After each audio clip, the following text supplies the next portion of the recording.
Ada seorang ibu sendimak kunrai neva anak nanatiwi kunabita sallallahu alaihi wasallam. Waktu nanatiwi rinabita sallallahu alaihi wasallam yero anak nevai takko nabita Muhammad nala yero anak nevatoi. Waktu nala nabita sallallahu alaihi wasallam tememani labongana kencing anak itu. Ketika anak itu kencing, maka ibunya marah. Meselat dan indon. Itu indon ada komece megalat dan nafau. Anak asu anak kemana nih nafau. Maka dari Nabi sallallahu alaihi wasallam, jangan marahi anakmu. Marahnya anakmu itu bisa membekas sampai 40 tahun, 50 tahun yang akan datang. Tapi kencingnya anakmu itu bisa dihilangkan dalam waktu 5 menit hanya dengan memercikkan air saja. Saya pernah tanya seorang ustaz, seorang kiai pondok juga ustaz. Nasabayero guruwe na hujilad magasai. Saya tanya, ustaz, kenapa suka sekali memukul kalau ada yang melanggar? Bukan berarti memukul begitu saja, tapi ada pelanggaran.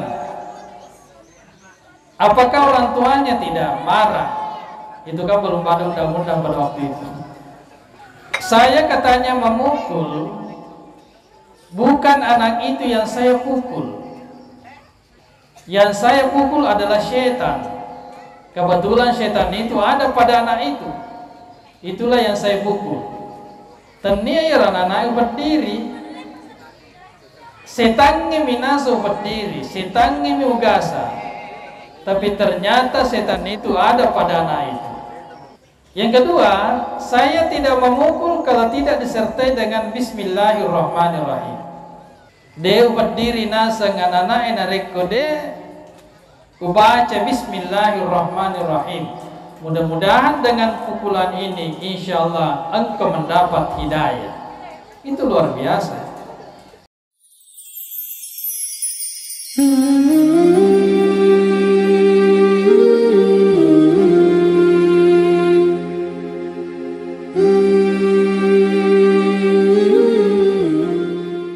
Assalamualaikum warahmatullahi wabarakatuh.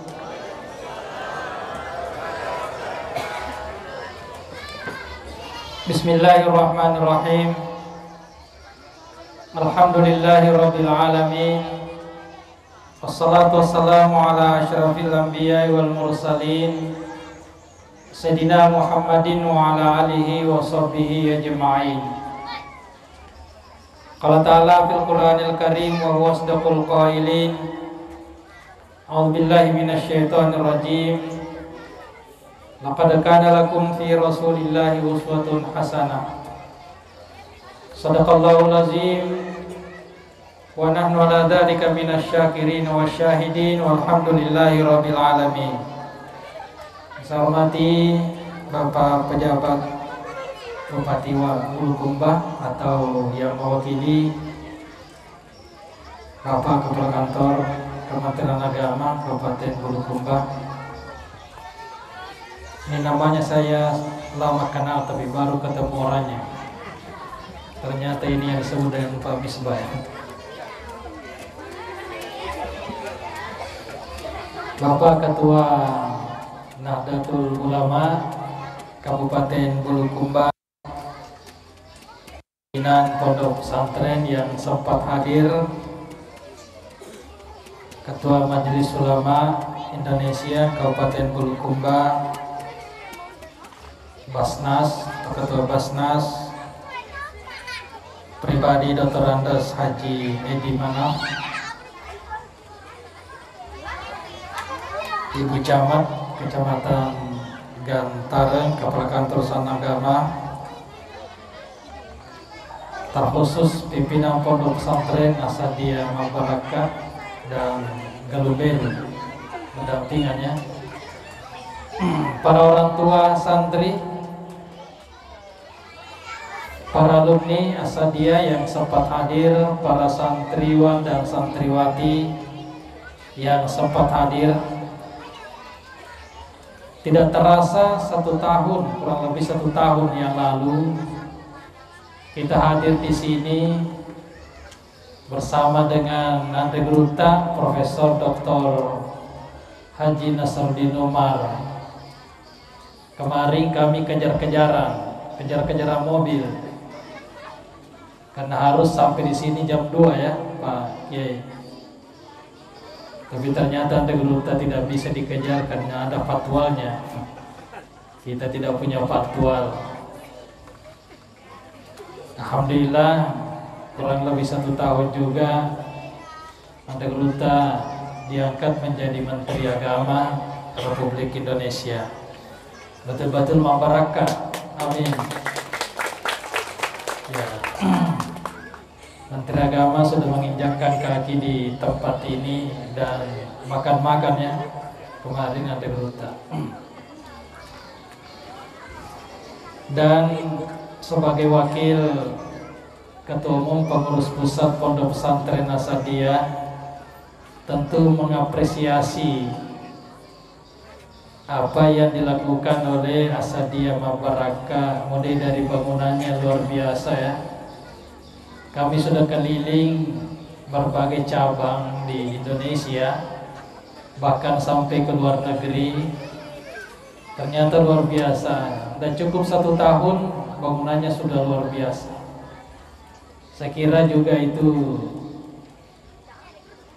tidak terlepas dari jaringan ya wakil bupati yang non-aktif.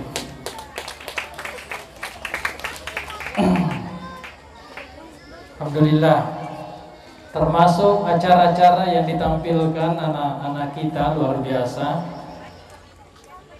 Kalau pepatah mengatakan bahwa pohon itu buahnya tidak jauh dari pohonnya, ternyata dakwah-dakwah santrinya tidak beda dengan dakwah pimpinannya. Luar biasa ya. Termasuk cara meminta donasi juga.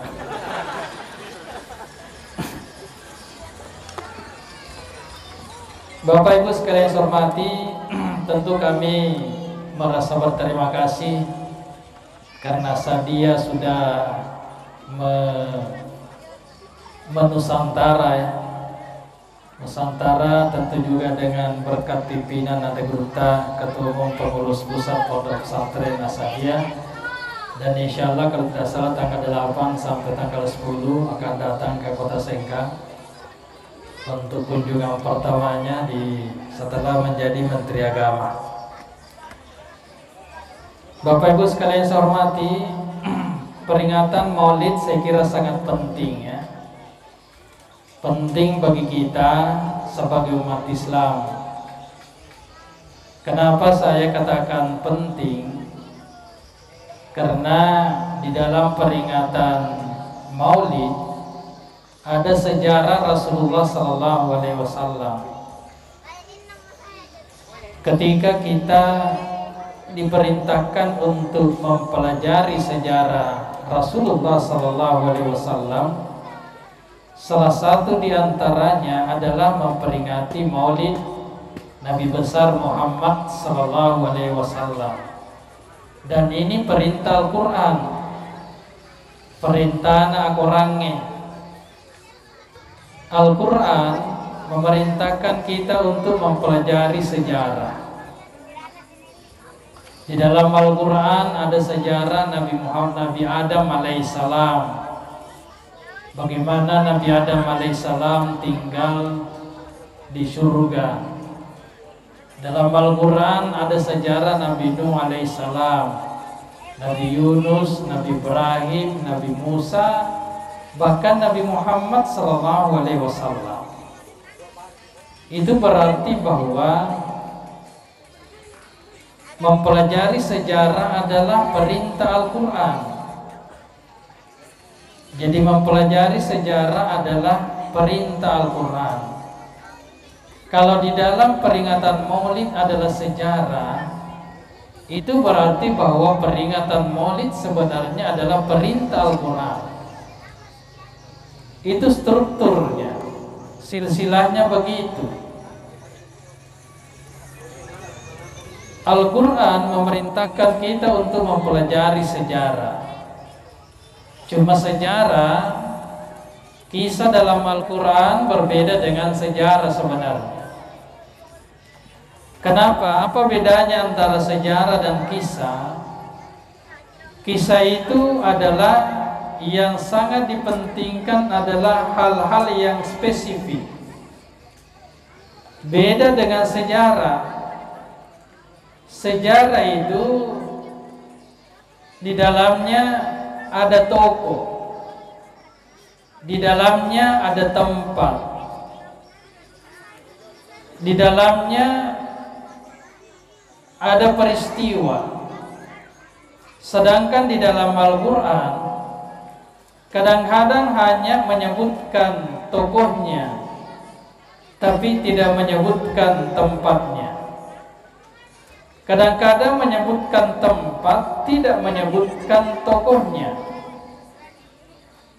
Contoh hadirin yang berbahagia, ketika Nabi Musa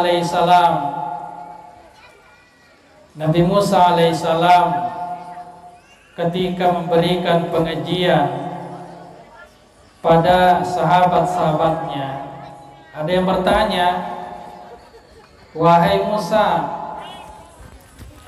siapa di antara orang-orang yang ada di sini yang paling pintar? Siapa yang paling hebat kira-kira di dunia ini?" Nabi Musa menjawab bahwa sayalah yang paling hebat, yang paling pintar. Ternyata ungkapan Nabi Musa alaihissalam itu ditegur oleh Allah. "Musa, bukan kamu yang paling hebat." Musa penasaran, "Ya Allah, siapa kira-kira yang paling hebat di dunia ini kecuali saya?" Allah mengatakan, "Masih ada seseorang yang paling hebat dibanding dengan kamu." Musa penasaran, "Ya Allah, saya akan berguru kepadanya. Kalau engkau memperlihatkan dan menunjukkan kepada saya siapa yang paling hebat, maka saya akan mencari dimanapun juga." Maka Allah merintahkan Musa, "Musa, silakan berjalan, telusuri pantai." Saya tidak tahu apakah pantai Bira atau pantai apa. "Kamu nanti akan menemukan seseorang yang berpakaian hijau, tapi bukan songko hijau. Kalau ketuanya ketua itu songko hijau ya, pakaian hijau. Kamu nanti, tapi dengan catatan, bawalah ikan. Ketika ikan itu lompat ke laut, maka orang itu pasti ada di situ." Maka Nabi Musa alaihissalam membawa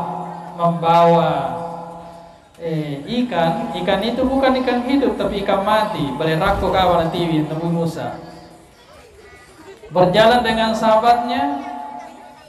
Ketika singgah di satu tempat, ternyata ikan itu lompat ke laut, tapi tidak dilihat oleh Nabi Musa. Yang melihat adalah sahabatnya. Kemudian melanjutkan perjalanan. Ketika tiba di satu tempat, Nabi Musa heran, kenapa tidak ada ikan? Sahabatnya mengatakan, "Ikan tadi sudah lompat ke laut." Nabi Musa mengatakan, "Itulah sebenarnya yang saya cari. Di mana tempat lompatnya ikan tadi? Marilah kita pulang." Ternyata pada waktu itu bertemulah seorang, ternyata menurut sejarah tidak disebutkan namanya, tapi dalam sejarah tidak disebutkan namanya dalam Al-Quran, tapi dalam sejarah disebut bahwa orang itu adalah Nabi Khidir alaihissalam. Nabi Khidir alaihissalam tidak ada namanya dalam Al-Quran, tapi dalam berbagai sejarah disebutkan bahwa orang itu bernama Nabi Khidir. Kalau orang Bugis mengatakan Nabi Nawaye. Iya. Ekung kagarejoka malobi nadina sisa Nabi Khidir ay bahaya. Sampai Nabi Khidir apalagi di pinggir pantai ya. Jadi ini hadirin yang berbahagia. Ada yang disebutkan orangnya tapi tidak disebutkan tempatnya.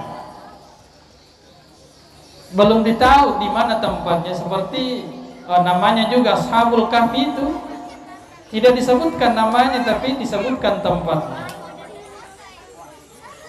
Ada yang disebutkan namanya, disebutkan juga, tidak disebutkan kira-kira wilayahnya di mana.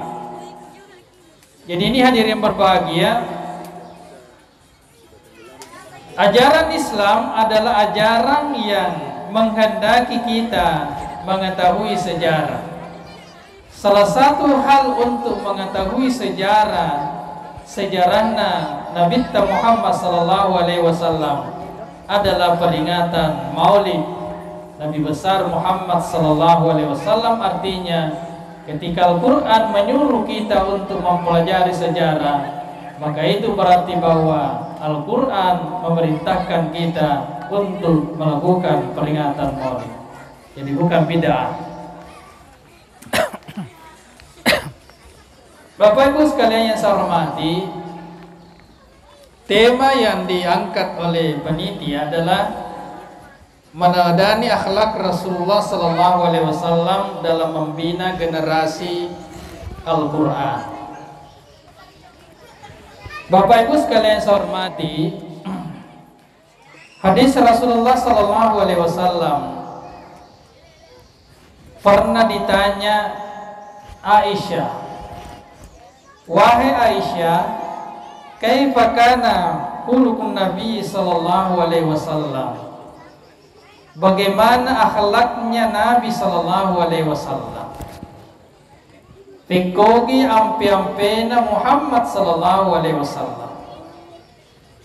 Maka Aisyah bertanya, menjawab, kana khuluquhu Al-Quran. Ampi-ampena Nabi SAW adalah Al-Quran. Jadi kalau kita mau mempelajari akhlak Rasulullah SAW, maka pelajarilah Al-Quran. Pondok Pesantren As-Sadia Mabarakah ketika punya keinginan dan punya visi dan misi untuk generasi Al-Quran, maka itu berarti bahwa Pondok Pesantren As-Sadia Mabarakah ini adalah setiap hari dan malam itu mempelajari akhlak Rasulullah SAW. Inilah yang dipelajari hadirin yang berbahagia, dan memang itu kewajiban orang tua. Dalam hadis Rasulullah SAW, kewajiban orang tua itu adalah ayyu'allimahu faguru ananta. Agai faguruangi anaknya, yang pertama harus diajarkan anak kita adalah Al-Quran. Al-Quran harus diajarkan. Ini adalah fardu kifayah. Kalau menurut Imam Al-Ghazali itu ilmu ada dua, ada fardu ain, ada fardu kifayah. Mengajarkan Al-Quran adalah fardu ain. Tidak boleh tidak kita harus mempelajari Al-Quran. Makanya itu kewajiban atau matuai, kewajiban orang tua. Tapi karena orang tua tidak mampu mengajarkan anaknya Al-Quran, karena dia sendiri tidak bisa membaca Al-Quran, maka serahkanlah kepada Pondok Pesantren As-Sadia Mabarakah. Dididik, dibina dengan baik. Kalau orang tua tidak mampu mengajarkan karena sibuk terus, maka serahkanlah kepada pondok pesantren untuk diajarkan anak kita. Kenapa hadir yang berbahagia di pondok pesantren? Karena gini, pondok pesantren itu sebenarnya kalau kita mau melihat aspek sejarahnya, aspek pemahaman masyarakat, iroriolo masyarakat narekomelo ipatame anak ku pasantrenge dutu bawang nomor set di madongo-dongo nomor set nomor 2 beta. Jadi jangan heran Pak pimpinan pondok kalau angka anak pesantren madongo-dongo, karena memang yang masuk adalah dongo-dongo. Jangan heran juga kalau ada santri beta, nasabah nama pimpinan beta toh. Iya. Saya pernah hadir yang berbahagia di salah satu kabupaten. Tidak usah saya sebutkan namanya karena ini live ya. Menciami tahu ya. Ada seorang pejabat, katakanlah pejabat di kecamatan. Ada seorang guru itu punya anak ranking pertama di salah satu sekolah. Pejabat itu bertanya, di mana kamu masukkan anakmu sekolah? Guru itu menjawab bahwa saya akan masukkan anakku di pesantren. Pejabat itu mengatakan, kenapa kamu masukkan anakmu di pesantren pada anakmu itu pintar? Anakmu itu pintar. Kalau nanya Pak Kemanak itu habis 30 juz luar biasa, sudah pintar masuk, sudah hebat ya. Anak itu pintar. Dia tidak menginginkan anaknya, anak yang pintar itu masuk di pondok pesantren. Inilah mindset pemikiran masyarakat kita, masyarakat Islam. Yang kedua lagi, saya bersama dengan Andre Grutta, pimpinan pondok pada waktu itu. Nah pada angin nasabair pimpinan pondok Nure. Yang kedua anak Nureta belo upatama ku pesantren. Maka menjawablah bertanya pimpinan pondok itu, tanya to Pak Andi Armiyadi. Kada manu na sebetalat nakal sekali. Makanya itu pondok pesantren pada masanya itu adalah bengkel manusia. Tapi di mana kira-kira kelebihan pondok pesantren? Walaupun seperti betana Andi, tapi bisa menjadi pimpinan pondok pesantren, apalagi narik kuda na beta biasa. Oleh Manci Menteri Agama nih. Di mana kira-kira letak keberhasilan pondok pesantren? Yang pertama adalah para guru-gurunya itu ini. Sebelum ke situ, yaitu riolo ini pesantrennya masumangan rekui igasaki ya, dipukul masumangan esat di Mabaraka, asal di Mabaraka. Saya pernah tanya seorang ustaz, seorang kiai pondok juga ustaz, nasabayero guru na pujilada magasai. Saya tanya, ustaz, kenapa suka sekali memukul kalau ada yang melanggar? Bukan berarti memukul begitu saja, tapi ada pelanggaran.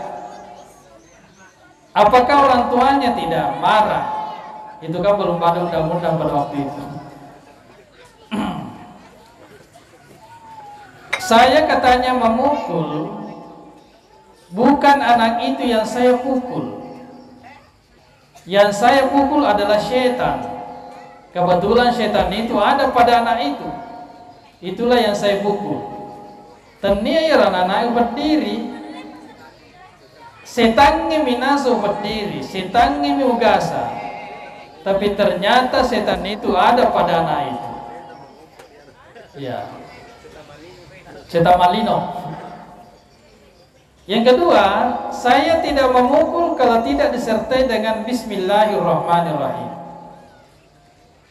Deu berdiri nasa nganana enarekode ubaca Bismillahirrahmanirrahim. Mudah-mudahan dengan pukulan ini insya Allah engkau mendapat hidayah. Itu luar biasa. Ya umaku kue. Nah pertama di kantor polisi. Hadirin yang berbahagia. Selanjutnya di pondok pesantren itu tidak terlepas dari doa-doa para ulama kita. Apalagi di pondok pesantren Asatiyah begitu banyak ulama-ulama, mulai dari Andre Gurunta Sade, Andre Gurunta Dao Ismail, Yunus Mardan, Abdul Malik, mereka semuanya ulama besar yang mendoakan semua santri-santri. Ada seorang pimpinan pondok. Ya pimpinan pondok napadangi satpam nama kedai. Tolong catat semua anak yang nakal. Oke remana kasinin anak-anak betai makalasi. Oke remana kak. Maka satpam ini menulis nama-nama yang nakal, si A, si B, si C, lalu diberikan kepada pimpinannya. Inilah nama-nama anak yang nakal. Maka satpam ini merasa gembira karena sudah menyerahkan nama-nama yang nakal di pondok itu. Setelah diberikan, menunggu 1 minggu, 2 minggu, ternyata tidak ada yang dihukum. Di sana tuh ada yang dihukum. Satpamnya bertanya, wahai Pak Kiai, saya sudah berikan anak yang nakal kepadamu, kenapa tidak ada yang dipukul? Maka Pak Kiai mengatakan, memangnya saya memerintahkan kamu untuk dicatat supaya saya pukul anak itu. Saya perintahkan kamu mencatat semua anak-anak yang nakal, supaya ketika saya salat malam, salatul lail, saya mendoakan semua anak-anak yang nakal itu menjadi anak yang baik. Ini kan luar biasa.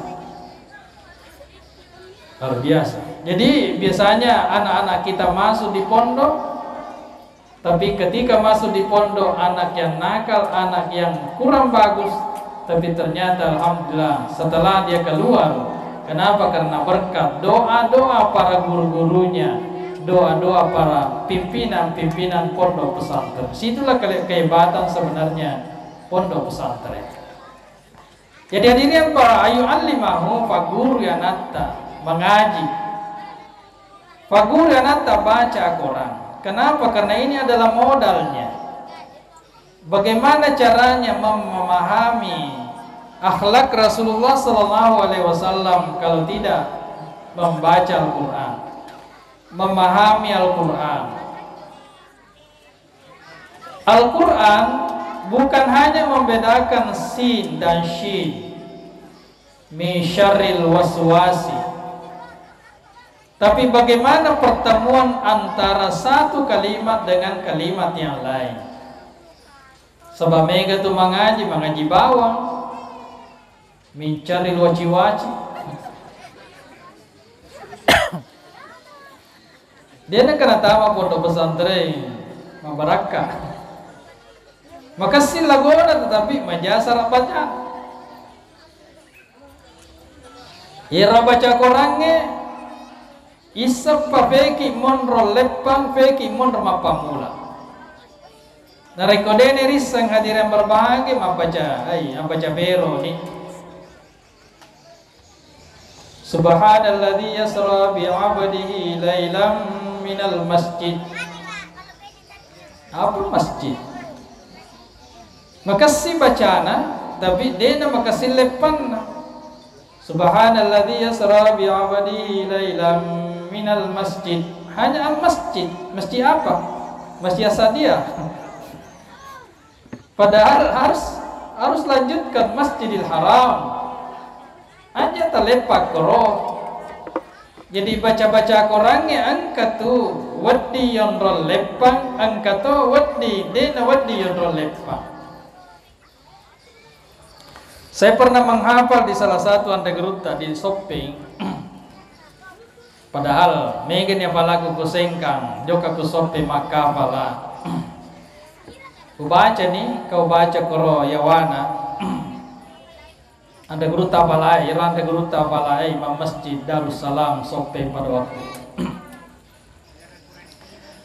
Dialah alumni pertama dari anda guru Tasada sampai sana anda guru Daud Ismail. Saya membaca ayat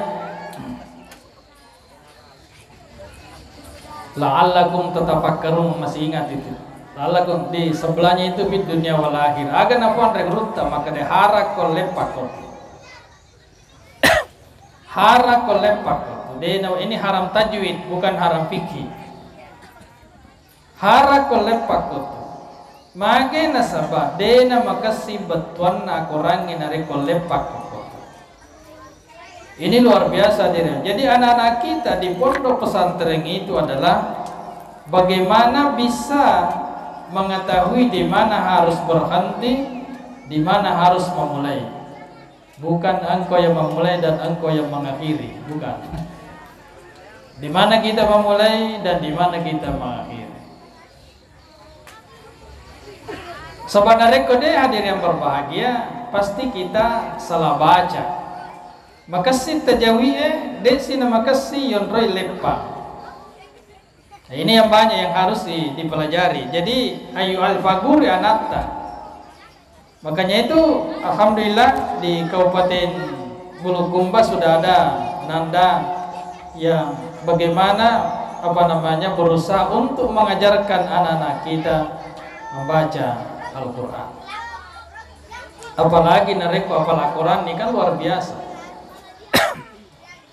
Saya pernah baca hadir yang berbahagia di salah satu media, Profesor Habibie itu menurut ceritanya, Profesor Habibie adalah termasuk orang yang sangat-sangat pintar.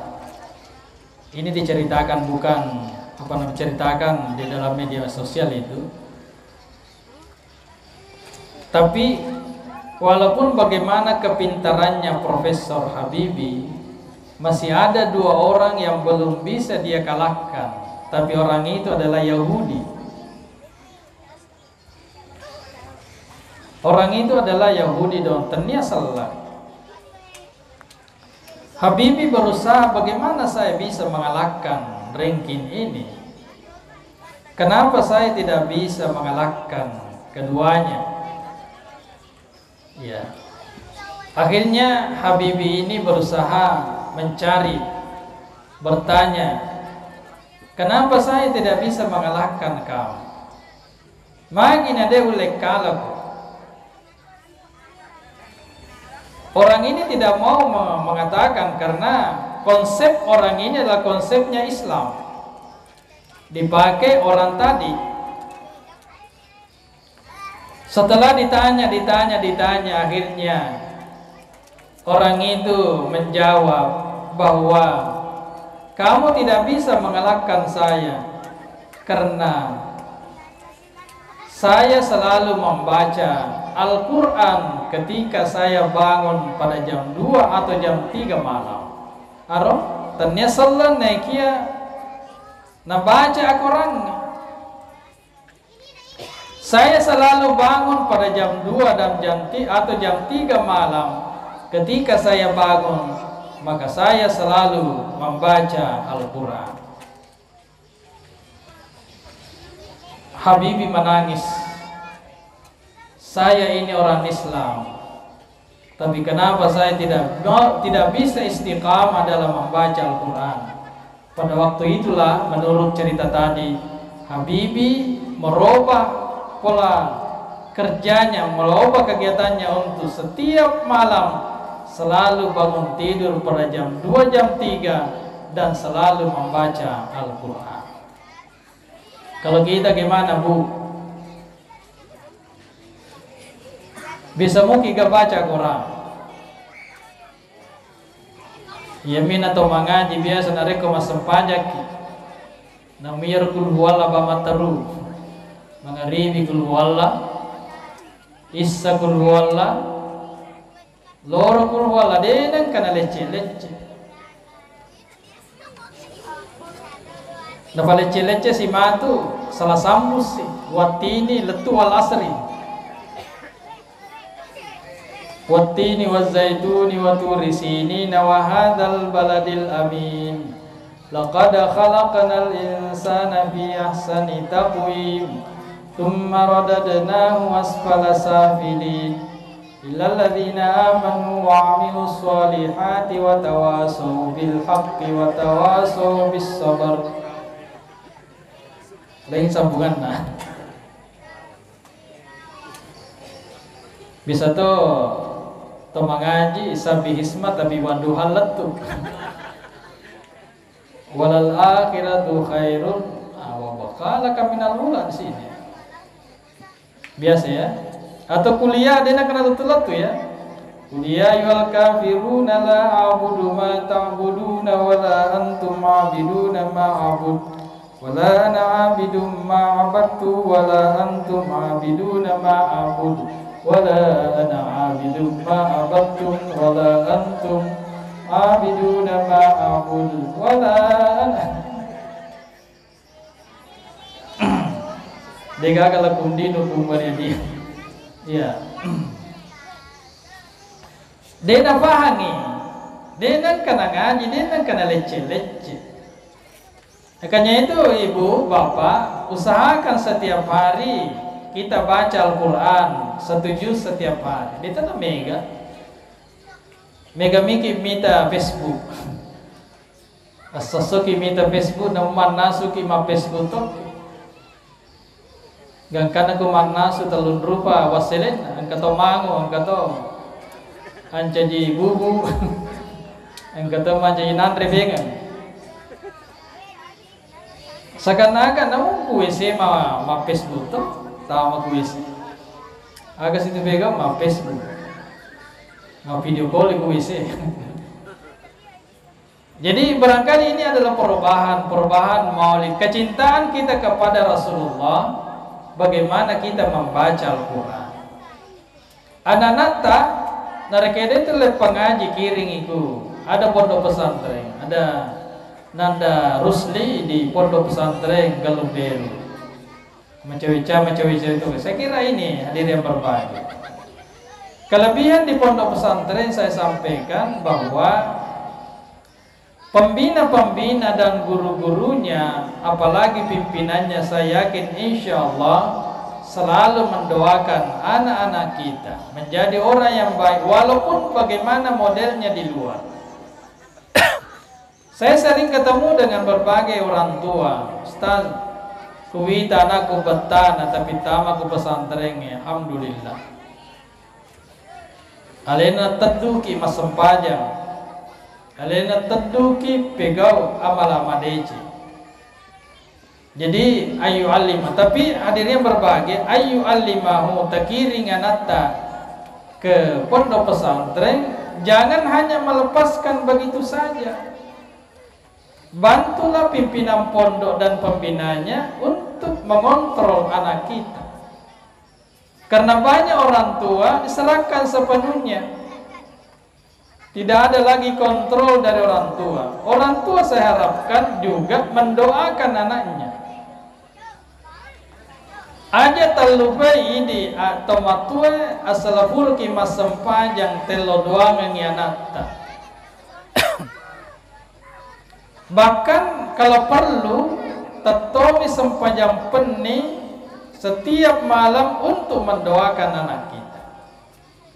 Kalau mau mengikuti Rasulullah Sallallahu Alaihi Wasallam, ayu alimah, paguri mengaji. Agar bipa guruan yang nata yang itu paguri mas sempajang ini fardu ain, tidak boleh tidak. Paguri mas sempajang anak. Nah rekode itu lain di pak guru ayu alimahu Saya kira di pondok pesantren insya Allah saya kira diajarkan untuk sholat, baca-bacaan sempajangnya, Allahu Akbar, peku bicarana takabir makasing, peku bicarana itidal makasing, rokok makasing, sujud makasing, baca doa iftitah makasing. Kebiasa usul baca doa iftitah, Allahu Akbar kabira walhamdulillahi katsiran, agak sambungannya wa ma ana minal muslimin. Ya senge wa ma ana minal muslimin ternyata seleng padahal mas sempajang. Wa ana minal musyrikin, saya ini musyrik. Kenapa? Karena tidak terbiasa membaca doa iftitah. Beku bicara nama sebut tahu, beku bicara nama pesijama tahu. Saya kira semuanya diajarkan di pondok pesantren. Kalau tidak hadir yang berbahagia, ini adalah fardu ain. Dua kalimat syahadat, bagaimana cara mengucapkan dua kalimat syahadat? Asyhadu an la ilaha illallah wa asyhadu anna Muhammadar Rasulullah. Jadi kewajiban ta'idi tomatuai, kewajiban kita orang tua adalah mengajarkan anaknya melaksanakan salat. Muru auladakum lis-salati lisab'in wadribuhum li asyrin. Perintahkanlah anakmu salat ketika dia berumur 7 tahun dan gasak-gasar narik kodepa na sempajang narabi umurna 10 tahun. Ini hadir yang berbahagia. Jadi ilmu yang lain hanyalah fardu kifayah. Jadi akorangnya fardu ain, magina fardu ain nasabat dek nasa sempajan na tawe na rekodek na baca Quran. Minimal yang harus diperbaiki bacaannya adalah surah Al-Fatihah. Sebab kata tu biasa salat namun nisana surah Al-Fatihah di itu. Tapi kau alhamdulillah balamua. Baca ni kare surah Al-Fatihah nasa dewi sengi kau alhamdulillah balamua. Alhamdulillahirabbil alamin dan seterusnya. Kanya itu Al-Qur'an. Ketika kita membaca Al-Qur'an itu semakin menambah kekuatan otak kita. Seperti tadi yang saya kemukakan. Pendek makesingi sel-sel yang ada pada otak kita. Nareko timangaji witawe insyaallah dek na mulut matu itu lemuk tahu. Nareko si mangaji tawe insyaallah matanya itu akan kembali seperti semula. Saya biasa menemukan hadir yang berbahagia. Di Bantaeng kemarin saya pernah tugas Ramadan, menemukan orang tua selalu mengaji tidak pakai kacamata. Saya katakan, saya tanya apa obatnya? Saya hanya membaca Al-Quran. Di mengaji Al-Quran, akhirnya penglihatannya kembali seperti semula. Dek gaga maulu nareko si mata membaca Al-Quran kita. Inilah yang harus kita kembangkan pada diri kita, para keluarga kita, di masyarakat kita.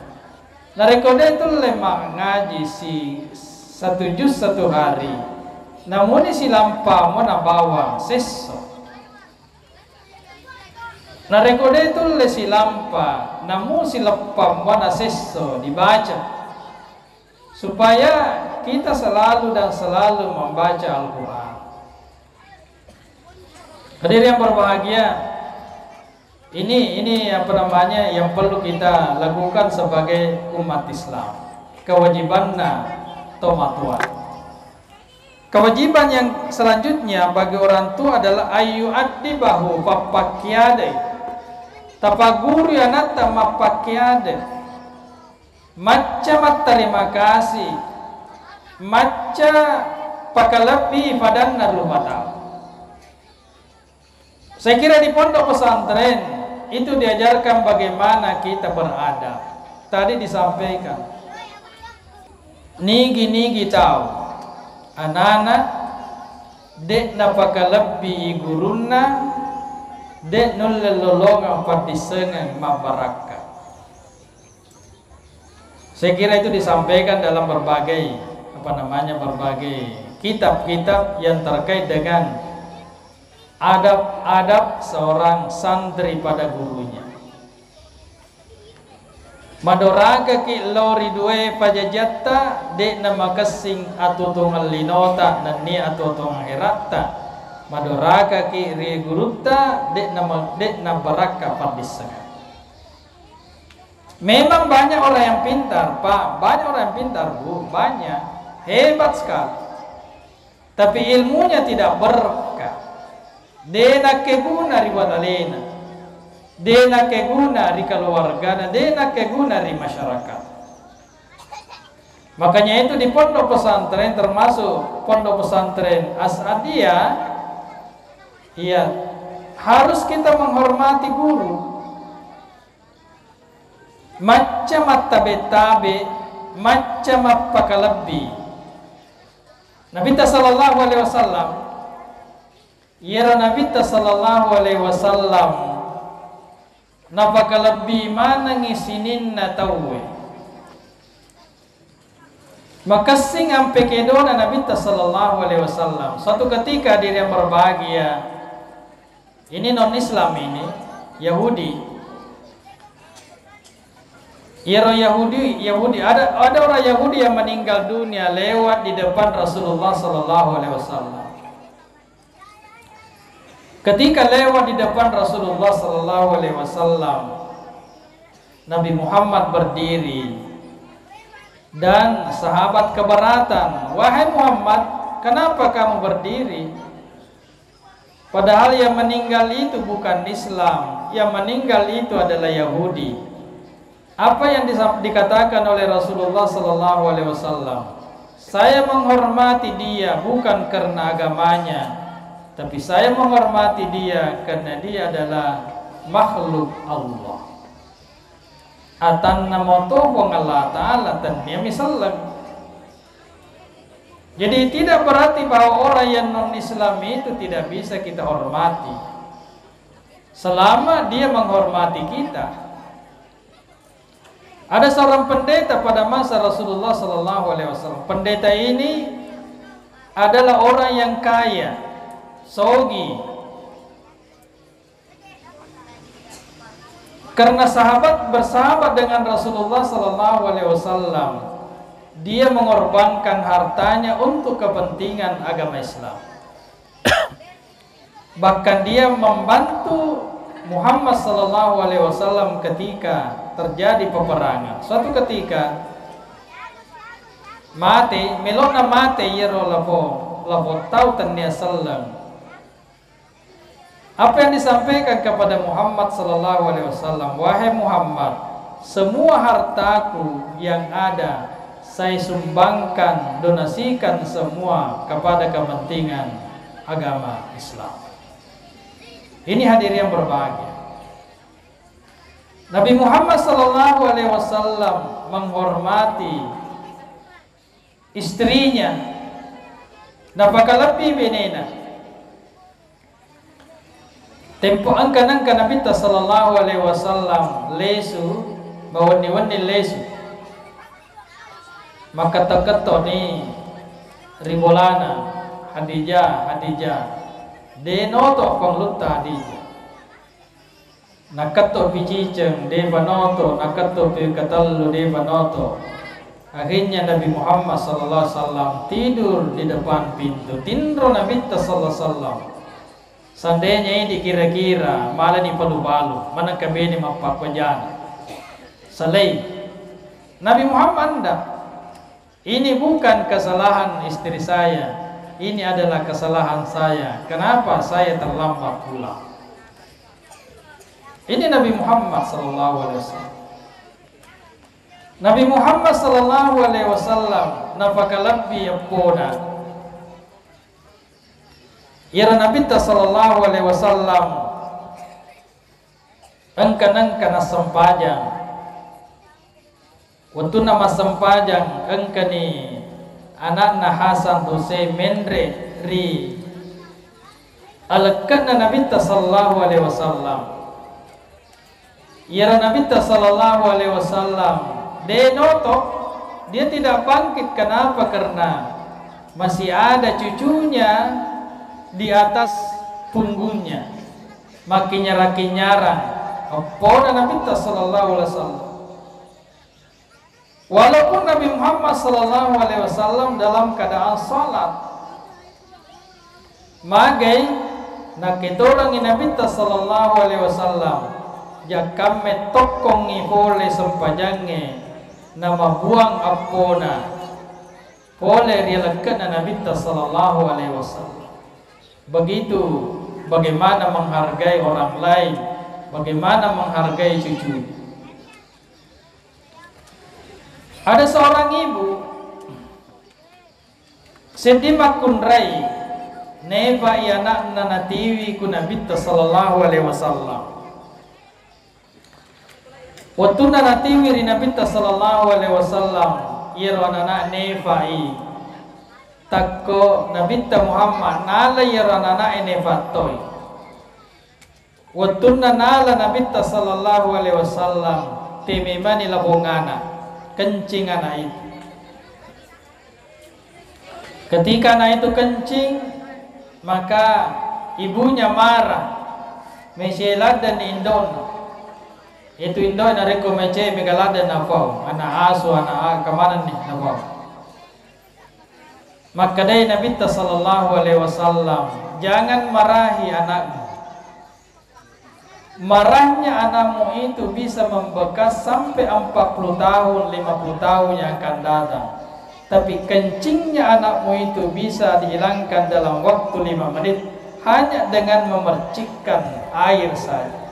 Itu luar biasa Nabi sallallahu alaihi wasallam. Hadirin yang berbahagia, ayat di bahu Nabi sallallahu alaihi wasallam nafaguru kimapaki ada. Ada yang viral, hadir yang berbahagia beberapa hari yang lalu.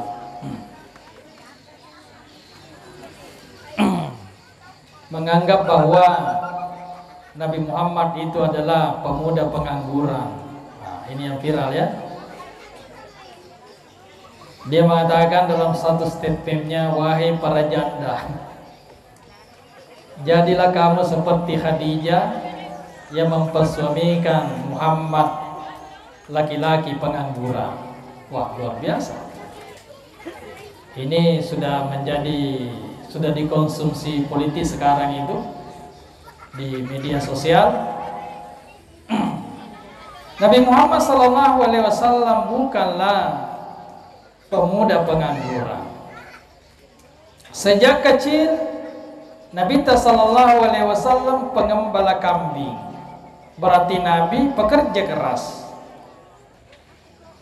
Setelah dia mengembala kambing, dia ikut pada pamannya menjadi pedagang. Padahkan Nabi sallallahu alaihi wasallam pedagang yang sukses. Jadi Nabi Muhammad bukanlah laki-laki pengangguran. Nabi Muhammad adalah pemuda yang kaya, saudagar yang berhasil. Karena keberhasilan Nabi Muhammad SAW itulah sehingga Muhammad diterima oleh Khadijah sebagai suaminya. Siaga maharna Khadijah menurut dalam sejarah itu 20 isyruna bakra, 20 unta. Jadi ya maharna Khadijah itu berarti bahwa Muhammad adalah pemuda yang sukses, bukan pemuda pengangguran. 20 bakra, 20 unta maharna Khadijah na pendre Nabi sallallahu alaihi wasallam.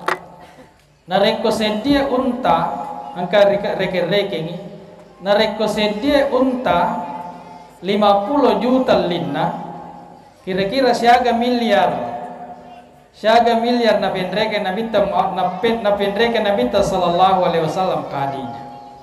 Ke 50 juta sedi unta berarti 1 miliar ya. 1 miliar uang panekna penglunta Khadijah. Ini berarti bahwa Muhammad adalah pekerja keras. Jangan kita menganggap bahwa Muhammad itu adalah orang yang miskin, orang yang fakir, orang yang tidak ada. Ini yang harus kita robah pola pikir kita. Hadirin yang berbahagia, terakhir saya sampaikan engka-engka pengeluta Nabi sallallahu alaihi wasallam meloi masu bola ribolana na padangi pengeluta Aisyah makkada. Oh Aisyah, engka tunasa Andre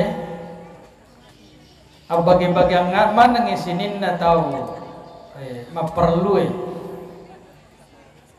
nah pikirikan pengeluta Aisyah ini dalam satu satu tulisan, maka dia nareko wa bagi-bagi mana nginasan dia nagaga wa punangi iya masih diserbola engkau ada makanan ya. Maka pada waktu itu Aisyah tidak membagikan. Nabi Muhammad sallallahu alaihi wasallam sudah keluar. Watunna lesu Nabi Muhammad sallallahu alaihi wasallam. Makutana ni Nabi tari Aisyah maka dapura ni naga nasa mabagi-bagian. Maka dapura ni sangadinna ia punangi apa yang kita miliki. Maka dia pengelut Nabi sallallahu alaihi wasallam sitongan-tonganna yang kita simpan di rumah itu bukan milik kita. Yang milik kita adalah yang kita sumbangkan. Terbalik. Jadi apa yang kita sumbangkan di pondok pesantren Asadiyah Mabaraka itu adalah milik kita. Milik kita nanti di hari kemudian. Tapi apa yang kita simpan di rumah, apa yang kita pakai sekarang, itu bukan milik kita yang sebenarnya. Bisa saja nanti dibagi-bagi oleh orang. Salah seorang sahabat pergi ke kuburan, melewati kuburan. Assalamualaikum ya ahlal kubur. Napa mati mani to di sekubur, maka waalaikumsalam. Kira-kira nareko ini mapakor nole lari di kafa. Napaka maka waalaikumsalam. Maka dia sahabat iko ganasa melo cerita ka aga kadamu yawa yargo iko melo mingkalinge bagaimana keluargamu di atas. Maka dani yaro lapo sahabat dalam kubur iko nanasa rampeng ka maga aga tu keluargaku yas aga ni padangi makada yaro orang paramu musapa esawani puramana na bagi-bagi tahu. Namun sabine muratoni malakai capu mana. Jadi hadirin yang berbahagia, apa yang kita donasikan insyaallah tetap mabarakah dan kita akan mendapatkan nanti di hari kemudian. Itulah sebenarnya harta kita yang sebenarnya. Apa yang kita pakai, apa yang kita simpan itu bukan milik kita yang sebenarnya. Saya kira itulah yang saya sampaikan, mudah-mudahan bermanfaat bagi kita sekalian. Billahi taufiq wa hidayah. Assalamualaikum warahmatullahi wabarakatuh.